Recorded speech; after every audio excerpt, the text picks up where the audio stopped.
And we are live. What is going on, y'all? We are back. We are back with another series. Three athletes who have made the decision on where they going to school next season. Now, let me go ahead and get this out the way because I talk with my hands. I'm always moving. I got a few broke nails over here. I was in the process of taking my nails off. So when y'all look in this camera, y'all see my hands, just know your girl is going to the nail shop tomorrow. So I don't need y'all in the comments saying anything. I want to make sure y'all can hear me. I see Margaret in the chat. Drop a what's up, drop a hey. Let me know where you tuning in from. Let me make sure y'all can hear me. Let me make sure before we get started. As I said, we have three athletes who have made the decision on where they are playing next year. Cameron Banks, who is going to, okay, Margaret, you can hear me, who is going to UCF. Jalen, who is going to Florida Atlantic. And Miller Tom Bralia, who is going to North Texas. Let me make sure you can hear. Perfect, perfect. I'm excited. I'm excited to have this conversation. Y'all know these are just general conversations. I bring these athletes on, I bring these parents on to have the conversation of, give advice. Talk about what went into the decision. Talk about even things that they would have done differently because that's what this is about, right? We talking to these parents. Parents are now making decisions. It's AAU time, so people trying to figure out where they gonna play at, what questions should ask, and make sure that they can get what these athletes have gotten, which is a full ride. As I just said before we get started, we got UCF in the building, FAU, Florida Atlantic in the building, and UNT. Before I bring up the family, let's take a look at some of these athletes.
And we are back.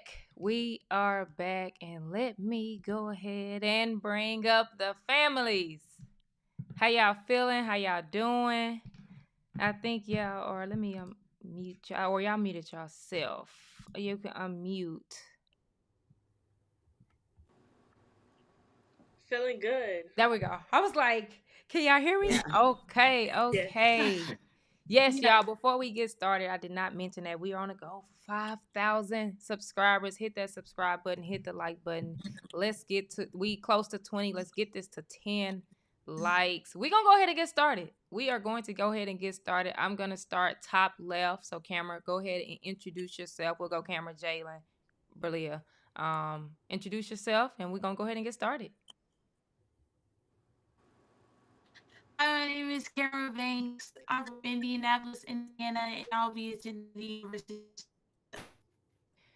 Camera, do you have your Wi-Fi on? Jalen, I'm going to have you go ahead and go for me. Okay, hi, I'm Jalen Housey. I'm from Fort Lauderdale, Florida, and I'm a guard slash wing. You know, get the job done in all three ways. I love it, Berlia. It's Brillia Miller. I Tyler, Texas, and I'll be going to the University of North Texas. I'm a guard slash wing. Yeah. Easy enough. It's lagging. Let me make sure. Am I lagging? Can y'all hear me? I can hear you. Yes, Yeah. Okay. I don't know, y'all.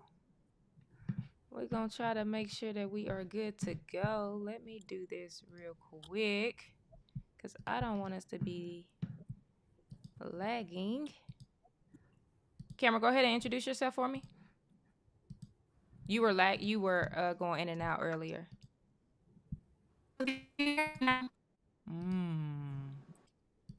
He's still going in and out a little bit.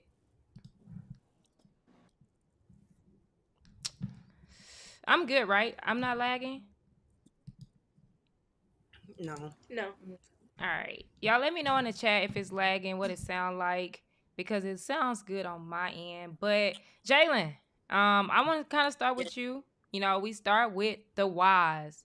Why did you choose FAU? What made that the right choice for you? Definitely, the family vibe. They kept contacting me back to back after every game. And actually really showed their passion in me and Mm-hmm. what I can do for their program. What other offers did you have?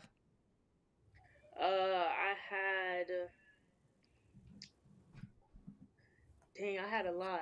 Yeah. I had Memphis. George Mason, RMU, UCF, USF, VSU, Georgia. I have it postered on my Yeah. wall. So, yeah.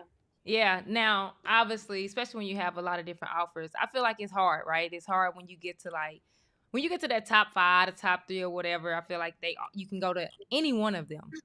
Was it a special moment? Was it anything that happened where it's like, all right, like you just said, they kind of kept calling, but was it something that you felt where it's like, all right, like this is the one? Uh, Definitely probably going to a football game, feeling the college vibe a little, and definitely being with the team because most of them aren't going to be graduating, so that'll be my team. I The like it. players I'm playing with. Yeah. Blair, UNT. UNT. What made you choose UNT? I'll say they were my first offer, and their consistency with talking to me after, sometimes, some people can, offer and communication kind of, they stay consistent with me. And when I went on my first visit, it just automatically felt like home. But they also like set the standard high, and it made it hard for the schools. And connection with the girls, the coaches, of course, the impact Coach Bird made coming into UNT, and the winning environment that they had, and of course the culture. It was amazing. Yeah. When did they offer you? They offered me the beginning of my junior year, I want to say. Beginning of your junior year. You said that was your first offer? Yes. I want to talk about that because and there's nothing, when I always say this, I always say like there's nothing wrong with getting early offers. But I feel like a lot of parents, a lot of athletes, I don't know. I feel like put a lot of pressure on themselves. Like, oh, I gotta have an offer in the 8th grade, or I gotta have an offer in the 9th grade, or whatever. And here you are saying your junior year, that's your last AAU season, right? You got your first offer. Can you just talk about that a little bit? Like, was there pressure playing your last AAU season? Like, I gotta get this done. Just talk about that process. Not really. It was just I was just kept my I was being patient. Mm-hmm. Um, and whatever God had set out for me, and so yeah, I was just staying patient, playing my game, playing hard. Of course, we had coaches coming and looking. There was interest here and there, but stayed patient and kept doing my thing. Yeah. Mom, how are you? Like, I feel like, we got social media, and at the end of the day, you see other kids getting offers. You see this, you see that, and it's like, dang, I want this for my baby. I want the same thing. Like, talk to the parents about that. Like, how are you doing that process, and how did you keep her, motivated to continue to push and know that that offer was gonna come? Well, with my approach to the recruiting process, so when she started playing basketball and really getting serious about it, I actually started her YouTube channel. So I gave her social media presence in 6th grade, and the seed went from that point on.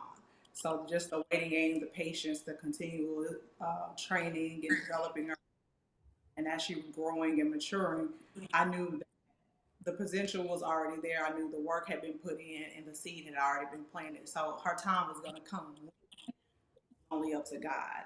And so being the work and investment early and knowing that all the fruits of her labor would come to fruition, we really just had faith in knowing that she was something special Yeah. because she was put in the work, in and out of the gym rat, always wanting to, be, even when I'm tired, I would take her. Asked to go, she'll go on her own. It's just the work that she was destined for her to be able to play at the next because of her dedication and commitment to growth and her success and wanting to be able to be in that space. Yeah, right, right.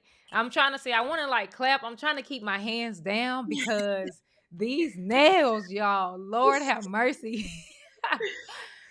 Every time I see camera, I want to be like lights, camera, action. Like, I really want to do that every time. UCF, what made that feel like home to you? Um, I'd say like throughout my recruitment process, of course, I got started getting recruited at a very early age of 13 in the 7th grade. So once I reached that point, I always had in my mind that I wanted to commit around my junior summer. Mm-hmm. So I started taking my visits, and um, Florida is really one of my favorite places. So once I got there, just getting to know the coaches a little bit more, just in person, and just connecting on a different level besides just basketball, is where I really felt like mattered the most to me. So I actually committed on my visit while I was there. Did you So take it any was other visits before that? Yes, I did. Okay. I've started taking my visits in the 7th and 8th grade, Oh so yeah, I've you said always that. taken visits. Yeah, but that one, it just really stood out to me. The coaches did. I just felt like I was bigger than just a basketball player when I was there. So me committing on my visit was very unexpected, but it was definitely worth it. I definitely was very emotional about it too, but Yeah. it was, yeah. Yeah, I love it. Now, at the end of the day, like, I feel like, yes, the athletes are the ones that gotta play. They the ones that's gonna be there. But the parents, y'all got some say so in this. I'm gonna start with Jalen's mom. What made you guys feel comfortable and confident enough to say, I'm sending my baby here? When I sent her to California, when she played in, I think it was hoop something, but that made me realize I can take that separation. So even though she's about 40 minutes away from me, I'm comfortable knowing that I've raised a fantastic child who Mm-hmm. has the life skills and can go and be on her own. Easy, easy.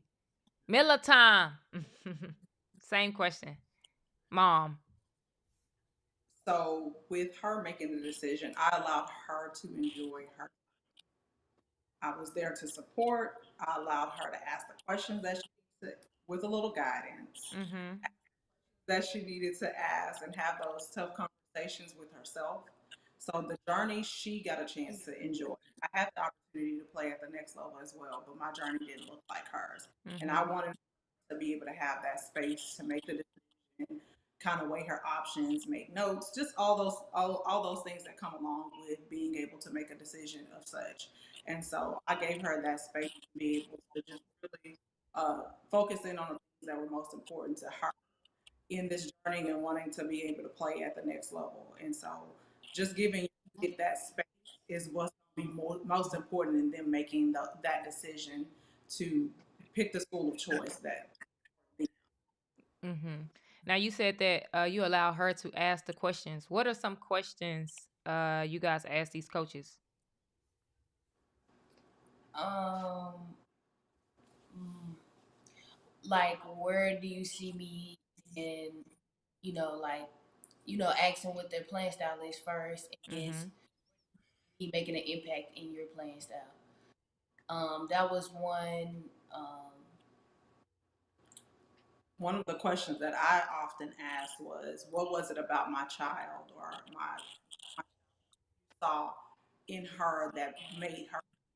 What was it about her game? What was the uniqueness? What were some of the things that you said, okay, we could utilize this in our system, our playing style, our culture, this energy? And those were questions that I had specifically every school that showed any kind of interest or had any kind of contact with me and her. So that was most important to really get to know if they really been watching her and understanding and getting to know her playing and her as a player and all too.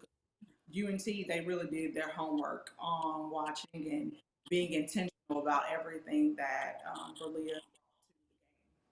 That's good. I love that. I love that. Up top, lights, camera. Okay, I'm gonna stop saying that. Dad, same question.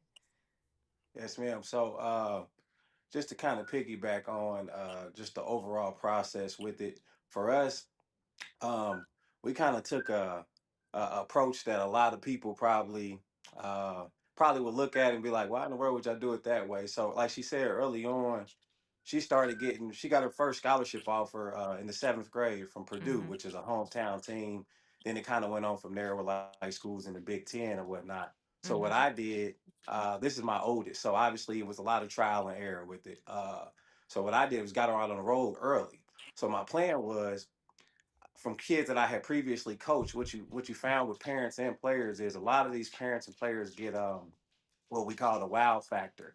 They'll Mm-hmm. get to these campuses and they're wowed by stuff that don't really matter for women's basketball. You know what I Right. mean? Like, and so what I did early on was I exposed her to all that wow. So yeah, now you're a 13, 14-year old on Alabama's campus at a Ole Miss versus Alabama game, and you like, wow, like yeah, like okay, soak all that in, but this ain't what it's about for you. You ain't this Saturday football game. I mean, it's cool, right? But at the end of the day, majority of your time is gonna be on the other side of this campus, with whatever they have going for you. So we got out on the road early, hitting the Iowas, the Alabamas, you name it, Ohio State. We went to all these places, so that way, by the time she became, like she said, her ultimate goal was always to decide going in, that junior summer. So the only way Mm-hmm. you're gonna be able to do that with all these schools that's recruiting you is you got to go see it up close and personal. And so by the time she got there, she was burnt out. So we ultimately cut it down to what, maybe 9 schools. We to I think the fifth one. By she knew, went on the official. uh, she knew her home was for herself and letting them control her own narrative, guidance way. I think for us worked uh, well that way.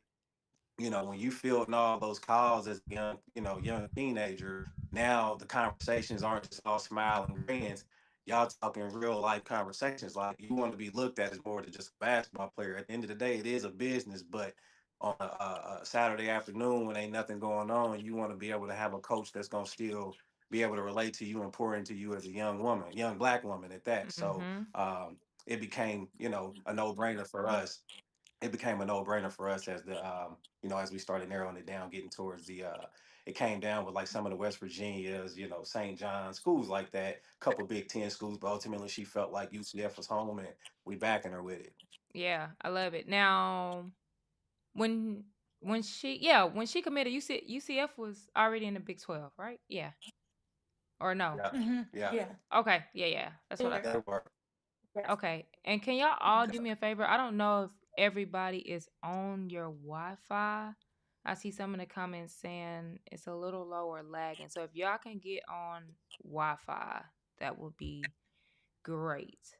Jalen, Yes. You play with the Suns, right? Yes, I did. I feel like that's when I first met. Do you remember when we did some content together? Yes, I remember it was by the black courts in I what think was it was in that? Kentucky or something. Yeah, it was. I think it was. When I was looking at your page, I was like, I think I created content with a team. Yep. That's so funny. Small world. Small world. Playing in EYBL.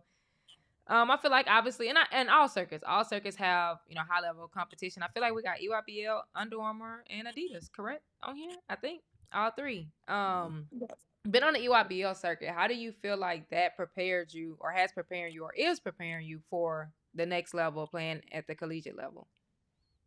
I think it's definitely a high level. Girls across the world, well, young women across the world, coming to compete with high levels of basketball. They've been doing this since they were little, working out. I think is definitely gonna prepare me for the next level, and it's still preparing me because it definitely made me smarter, IQ levels higher. Oh, I'm sorry. You're good. Okay, IQ levels higher. Uh, Other girls' IQ levels are higher, so me playing against that um was definitely one big thing, because I definitely didn't have that much of IQ when I was younger. When I first came into EYBL, it was hard, but I definitely grew from it because of the levels I've been playing at with EYBL and the different people I've been going against. Yeah, that's good. That's good. Berlia, you play Under Armour. Texas U. What made this AAU season time? I feel like AAU season is all year, by the way. Like, I don't feel like we take off of AAU, but parents are looking to make decisions. What made you choose Texas U, and how did that help you, going into your last high school season, going into college? I chose Texas U because I see like I knew how they were playing. Like they were playing at a high level, and I knew that would push me to a dip. Like it will push me into a like you know, fast pace playing kids like that you do in school. So, Man, it's like, I don't know. Can y'all hear, or am I? It's like staticky or something is I going can, I can on. hear you, but Berlea, she's staticking now. At first, I think it was camera, and then I don't know, y'all. We're gonna get it together. But y'all can hear me clear. Yes. Yes. Yeah, we can hear you. it's When like y'all talk, it's staticky. Let me know in the chat, y'all. In the chat, can y'all hear us, or is it static? Because I hear static on my end. you can kind of hear. I Like don't it's know. like a really bad static.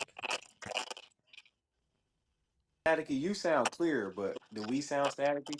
Yeah, let me do this. Let me see. I'm gonna take off my mic and just see if that works. Can y'all hear me?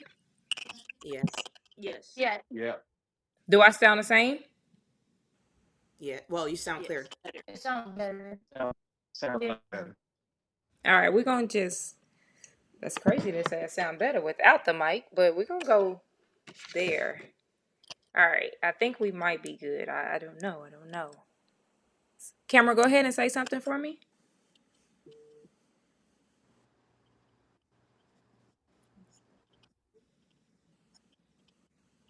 Is it working? I don't know what's going on. Jalen, you can hear me, right? Yes, I can hear you.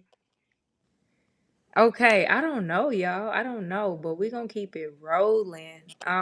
Recruitment. As I was saying, I was talking about high school basketball, AAU basketball. Athletes, what was the hardest part of the recruiting process? I'm gonna start with you, Cameron. Somebody said y'all are pros. I don't Can you hear know. me? I can hear you, but I can't. You're like literally froze. Yeah, my camera's like stuck. Yeah. I don't know. But I'm gonna go to you. What was the hardest part of your recruitment process? I'd say definitely just managing like the calls and stuff like that. And I'd say um it kind of got overwhelming at times just because like I said it did start for me at a very young age, but over time I learned how to like let coaches know like this time will work. Mm, Like maybe like I don't maybe if I'm not in the mood to be on the phone right now, I just let them know like another time will work, another day. And then like of course coaches will respect that, and if they're very serious about you, they'll make time for another time that you're able to get on the call or want to. But I'd say definitely just having to figure out like times that worked for me. It's not allow myself to get overwhelmed by it, but just figure it out and kind of like create a schedule and stuff like that. that's good. What about you, Jalen? Uh, it's kind of the same thing. Oh my God. Uh, I definitely was overwhelmed. Um, just all the calls, all the texts from different coaches, and different different talks in your ear saying this, saying that, oh, don't go there, just focusing on your end goal. Focusing on your end goal was definitely a challenge that I had. I had to stay focused through it Yeah, all. yeah. What about you, Belia? Um, I balancing the calls between school, practice, and um, still trying to keep up with it. Like making sure I hit coaches back, not Yeah, missing the message, and stuff like that. I feel like I'm surprised y'all didn't say like saying the telling the coaches no. Like I feel like that's like the hardest part. Like having to call or having to tell coaches that you don't build a relationship with. Like I ain't going. Yes. Yes, I'm Yeah, just yeah, now that thinking was. about that. That was definitely a big one. I'm like, Yeah, it dang, was. I'm gonna break their hearts. I don't want to do this. Like, yeah. Yeah. Yeah. Yes, I can see that. Parents, just going through this process, besides the calls and things like that, what would y'all say was the hardest part? And I'll start with you, Yolanda. The hardest part was taking me out of her decision Mm, and allowing her to make this choice on her own. yeah. When you say that, go. What do you mean taking you out of her decision? Throughout this whole process, you know how parents are like, well, I think you should go here. Nah, you should go here. Like, no, but look at this, and but this is much better for you. Um, the dorm rooms look better here, but Hmm. you got family over here as well.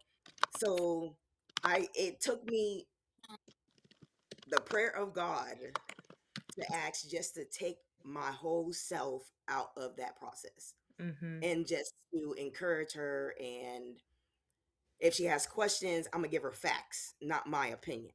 Yeah, So, yeah. that's good. That's good. Really aside. The most challenging part of the process for me was allowing her to understand what was important for her and really help guiding her in that process of knowing exactly what she wanted and not what would make me happy. Mm-hmm. And I took the backseat on a lot of the conversations and the preliminary parts of it. And once I felt comfortable with her knowing, what to say, all the things, the things that she valued the most, that was probably the most difficult part, is really taking a seat back and trusting that she trusts herself in making the decision without my influence in a selfish way, so to speak. Because typical, sometimes parents can be selfish about wanting to like let their kids' wings spread and Mm-hmm. do.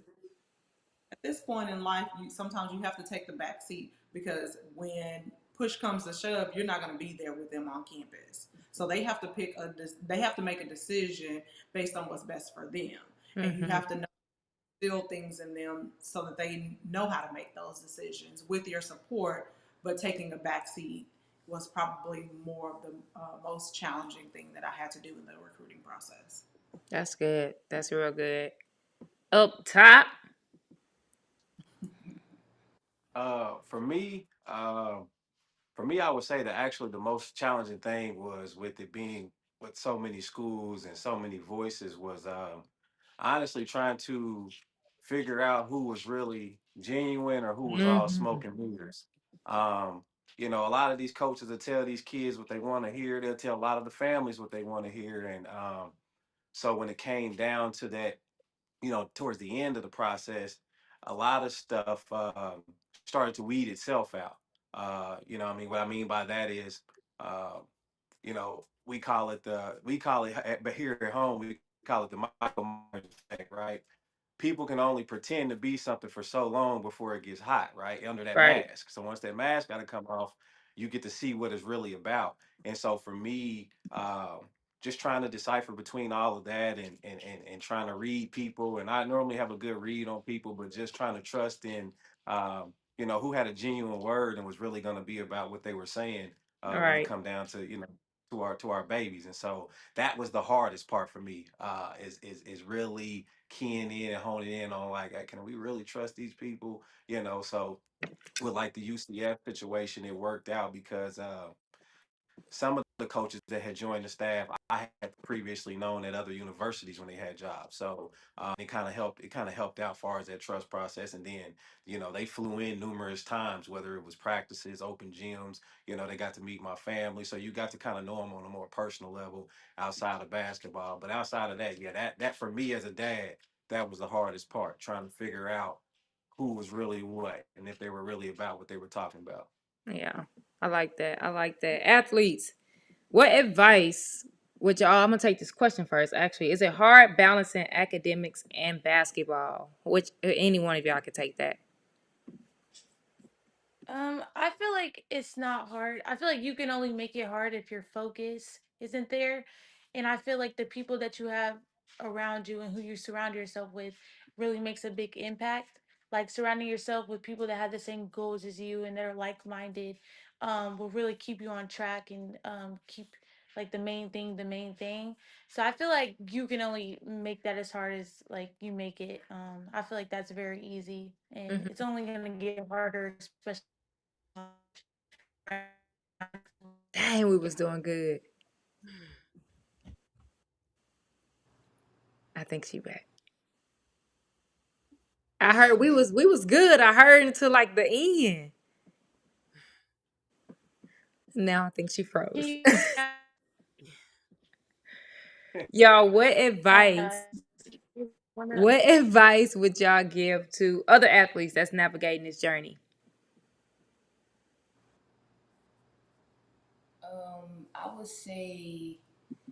I would say just trust the process, stay patient, um, stay up on posting, like being on your app, posting highlights. It might seem like nobody's watching, but you know watching. So and staying active on social media. I would say, just trust, if you're a spiritual person, trust in God through it all. And don't look at someone and get jealous, but look at someone and, okay, I need to work more. Okay, that's a good move. Let me take that and put it into my bag, you know? Just working hard each and every time you get on the court. I love that. Camera. I definitely agree with Jalen on just saying like don't compare yourself to others. Like everyone's process is gonna be different. So just because someone else has gone somewhere before you, that doesn't mean your time isn't coming. But God has a plan for each and every one of us. So I feel like just believing in that and trusting in your work and knowing that it's gonna pay off, no matter when, but it's gonna happen. Easy. Parents, same question before we get off. What advice would y'all give to other parents as they navigate this journey? Trust in the coaches. Don't be hoop dream parents. Um, you have to trust the process. You have to be patient. Um, you got to teach your child to be humble. Because things, as Jalen said, you can't look at the next person. And if the parent is looking at the next person, okay, well, they got this offer on this one, so now it's yeah. So just be patient. Just be patient. Easy. I love it. The advice that I would give is to be willing to invest in your kid, whatever that looks like. It may be a lot, it may be a little, and be a parent, not a coach, not the trainer, not the teacher, but a parent. Because after the games, after the training, after the hard work, they're gonna need that emotional support and being able to just balance that. I love it. Last one. I would say couple things. Number one, control your own narrative. Far as what works for you and your household, your family, your beliefs and values. Control that. Don't let, uh, you know what I mean? Use the ball. Don't let the ball use y'all. At the end of the Hmm. day, um, it's just basketball. You know what I mean? They're still human beings at the end of the day. And I think we put too much emphasis on, you know, how good or bad of a basketball player they are. And at the end of the day,